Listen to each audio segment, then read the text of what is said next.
이에 일어나 먹고 마시고 그 음식물의 힘을 의지하여 40주 40야를 가서 하나님의 산 호렙에 이르니라.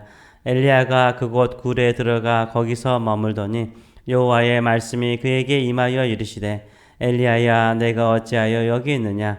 그가 대답하되 내가 만군의 하나님 여호와께 열심히 유별하오니 이는 이스라엘 자손이 주의 언약을 버리고 주의 제단을 헐며 칼로 주의 선지자들을 죽였음이오며 오직 나만 남았거늘 그들이 내 생명을 찾아 빼앗으려 하나이다.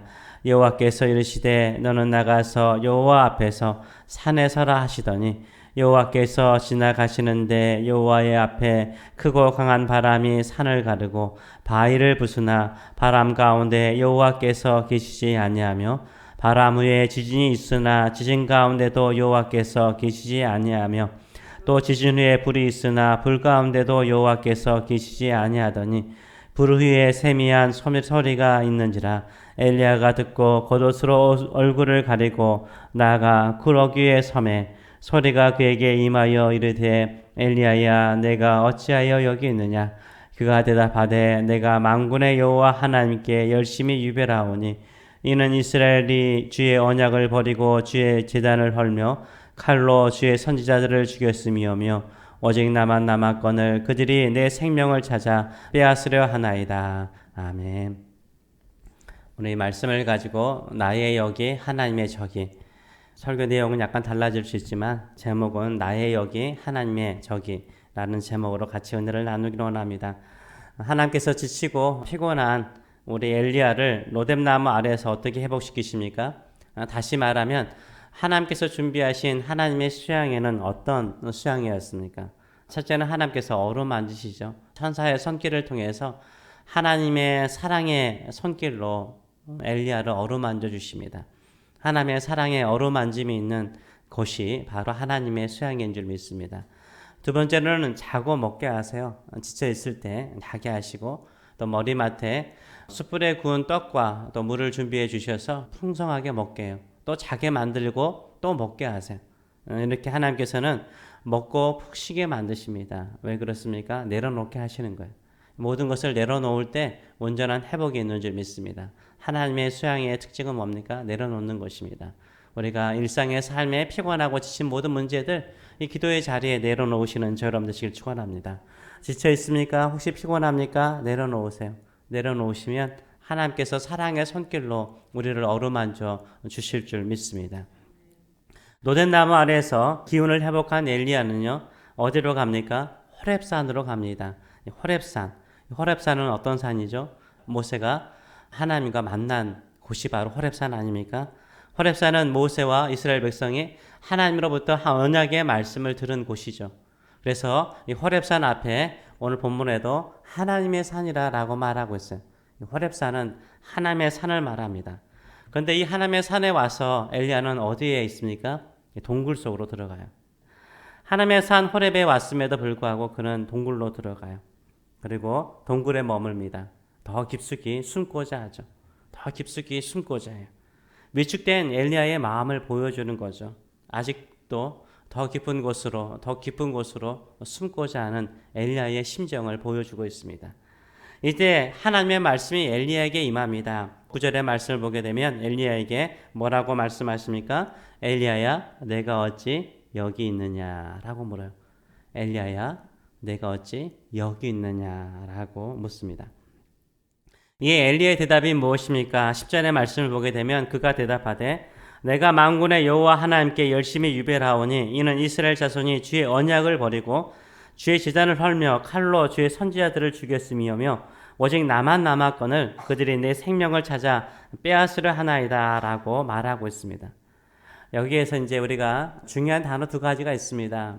하나님께서는 네가 어찌하여 여기 있느냐라고 물어요. 여기에 대한 질문을 하는데 엘리야의 대답은 무엇입니까? 저기에 대한 대답을 해요. 여기와 저기가 차이가 있어요. 하나님은 여기를 말하는데 엘리야는 저기를 말하는 거예요. 자, 엘리야가 말하는 저기는 어떤 곳입니까? 북이스라엘 땅을 말하죠. 북이스라엘 땅. 엘리야의 사역지를 말하죠. 엘리야의 삶의 터전을 말합니다. 엘리야의 사역지는 어떤 곳입니까? 이스라엘 자손이 하나님의 언약을 버린 곳이에요. 하나님을 배반한 곳이에요. 하나님의 제단을 헐어버렸습니다. 또 하나님을 섬기는 선지자들을 죽였던 곳입니다. 그리고 지금도 엘리야를 죽이려고 하는 곳이 바로 어디예요? 바로 저기예요. 저기.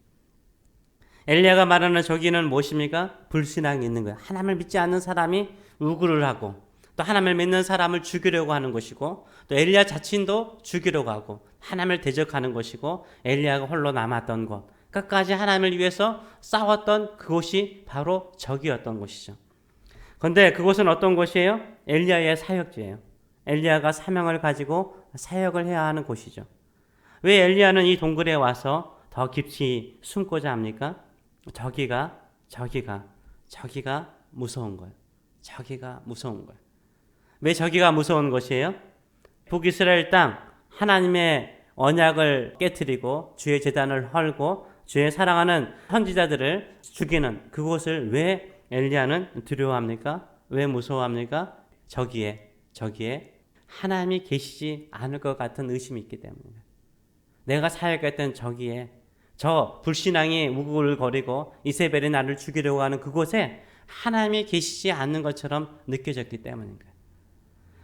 그렇기 때문에 엘리야는 두려움 속에 사로잡혀서 이제 이 호렙산까지 내려오게 된 거죠. 호렙산에 와도요 어떻습니까? 동굴에 숨어버립니다. 이때 하나님께서 엘리야에게 말씀하시기를 그러면 너 그 동굴에서 좀 나와라. 동굴에서 나오게 하세요.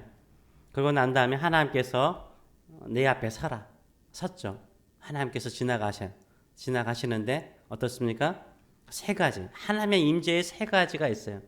하나님의 임재의 상징물이 세 가지가 하나는 강한 바람, 두 번째는 지진이 일어나죠. 세 번째는 불 가운데 하나님이 임하시잖아요. 이 강한 바람, 지진, 불이 있어요. 오늘 11절과 12절의 말씀을 보게 되면 이렇게 설명을 하고 있죠. 여호와께서 지나가시는데 여호와 앞에 크고 강한 바람이 산을 가르고 바위를 부수니 바람 가운데 여호와께서 계시지 아니하며 바람 후에 지진이 있으니 지진 가운데에도 여호와께서 계시지 아니하며 또 지진 후에 불이 있으나 불 가운데도 여호와께서 계시지 아니하시더니 불 후에 세미한 소리가 있는지라 라고 말하고 있어요. 강한 바람 가운데도 하나님이 계세요 안 계세요? 계시지 않는 거예요. 지진 가운데도 하나님이 계세요 계시지 않아요? 계시지 않는 거예요. 그 다음에 불 가운데 하나님 계셔야 계시지 않아요? 계시지 않는 거예요. 이 모든 것이 다 지나간 후에 다만 세미한 음성, gentle whisper, 부드러운 속삭임, 그렇죠? 부드러운 속삭임이 들리는 거예요. 부드러운 속삭임 같은 소리가 들리는 것이었습니다. 이것은 무엇을 말하는 거예요? 엘리야의 예상을 뛰어넘는 거예요. 엘리야의 기대를 뛰어넘는 것이었어요. 엘리야의 생각을 뛰어넘는 것이었어요. 엘리야의 개념을 뛰어넘는 것이었어요. 엘리야가 생각할 때 당연히 하나님이 계신 곳은 강한 바람 가운데, 불 가운데, 지진 가운데 있을 거라고 생각했어요. 하나님은 전능하신 하나님이시기 때문에 강한 바람 가운데, 불 가운데, 지진 가운데 하나님은 거기에 계실 것이라고 생각하고 기대를 했는데 거기에 하나님이 계시지 않아요? 계시지 않는 거예요. 그리고 오히려 들리는 것은 뭐요?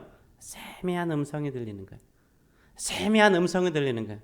처음에는요, 엘리야는요, 이 강한 바람과 지진과 불이 일어나자 동굴 앞에 섰다가 다시 동굴로 들어갔어요. 근데 세미한 음성이 들리자 하나님의 젠틀 위시퍼, 하나님의 세미한 음성이 듣자 다시 겉옷으로 얼굴을 가리고 나오죠.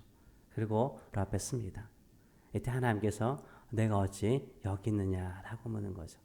이것은 무엇을 보여주고 있어요? 하나님은요, 자꾸 세미한 곳에도 계신다는 거예요. 내가 하나님을 느낄 때 천둥 번개처럼 지진처럼 불처럼 하나님의 임재를 느끼지 못하더라도요, 세미한 곳, 아주 작은 곳에도 하나님 계시지 않아요? 계시는 거예요. 하나님 거기에도 계신 줄 믿습니다. 우리가 세미하게 느끼는 그곳에도 하나님이 계신 줄 믿습니다. 그렇기 때문에 우리의 마음속에서 나와야 돼요. 동굴에서 나와야 되는 거예요. 하나님 저기에는 불신앙에 있고 하나님을 믿는 사람을 죽이는 저기에는 하나님이 계시지 않는 것처럼 보여요. 나 혼자 거기에서 믿음을 지키는 것처럼 보여요. 거기에도 하나님은 계시지 않아요? 계시는 거예요. 내가 생각하는 거기에, 내가 살아가는 삶의 현장 거기에 믿는 사람은 없고 오히려 예수를 믿는 사람을 조롱하고 뼈가는 거기에, 나 혼자 신앙생활 하는 것처럼 보이는 그곳에 하나님은 계십니까? 계시지 않습니까? 계시는 거예요. 계시는 거예요. 세미한 음성으로 계시는 거예요. 우리와 함께 계시는 줄 믿습니다. 꽁꽁 숨고 싶은 그곳, 그 동굴, 꽁꽁 숨고 싶은 그곳, 또 더 깊이 숨고자 하는 나의 동굴에 나와서 나를 두렵게 만드는 거기에도 나가시는 저 여러분 되시길 축원합니다. 하나님의 세미한 음성이 있고 세미한 역사가 있고 세미한 임재가 있는 줄 믿습니다. 하나님은 우리와 함께 계십니다. 여기에 머물러 기도하는 것도 좋습니다. 우리가 새벽에는 기도해야 되죠. 우리가 다시 삶의 현장에 가는 거, 일터로 가는 거 잘 될까? 정말 내가 믿음으로 기도하는 그 삶의 현장이, 그 가정이 잘 될 수 있을까? 오히려 믿는 나를 조롱하고 무시하는 사람이 많은데 거기에도 하나님이 계실까? 이런 생각을 갖습니까? 거기에도 하나님은 계십니다. 거기에도 하나님이 역사하십니다. 거기에서 하나님이 승리케 하십니다. 우리의 삶의 주관자는 하나님이시오. 이 세상의 주관자는 하나님이심을 믿고 다시 한번 두려움에서, 무서움에서, 지침에서 하나님의 세미한 음성을 들으시고 나가시는 저 여러분 되시길 축원합니다. 아멘. 기도하겠습니다. 살아계신 하나님 아버지, 우리는 저기가 무섭습니다. 나의 삶의 현장이 무섭습니다. 가끔은 내가 하는 일이 잘 될까라는 두려움이 생길 때가 있습니다. 내가 사랑하는 자녀들이 잘 되어 가나라는 의심이 생길 때가 있고 하나님이 거기에도 계시는가라는 의심이 생길 때가 있습니다. 그래서 우리는 깊은 동굴 속에 들어가고자 하는 마음이 있을 때가 많습니다. 숨고자 하는 마음이 있을 때가 많습니다. 나 혼자 신앙생활 하는 것처럼 보이고 나 혼자 기도하는 것처럼 보일 때가 있습니다. 동굴에 숨어있는 우리를 향하여서 네가 어찌 여기에만 있느냐, 이제 나와라, 나와라. 네가 생각할 때에는 지진이 일어나고 강한 바람이 불고 불이 있는 곳에 내가 있는 것처럼 보이느냐. 나는 세미한 음성 가운데도 느낄 수 없는 그곳에도 나는 있단다. 내가 너와 함께 할 것이단다. 두려워하지 말아라. 동굴에서 나와라. 다시 한번 너의 사역지로 돌아가라 라고 말씀하시는 이 주의 음성을 우리가 듣고 다시 한번 힘을 얻는 저희들의 삶들이 될 수 있도록 인도하여 주시옵소서. 하나님은 우리가 걸어가는 그 발걸음에 함께 하신 줄 믿습니다. 우리가 하는 손으로 하는 모든 일 손에 함께 우리의 손을 붙잡아 주시는 줄 믿습니다. 우리가 담대함을 가지고 여기에도 하나님이 함께 하신 것을 믿고 믿음으로 나가는 믿음의 성도들 될 수 있도록 축복하여 주시옵소서. 감사드리며 예수님의 이름으로 기도합나이다. 아멘.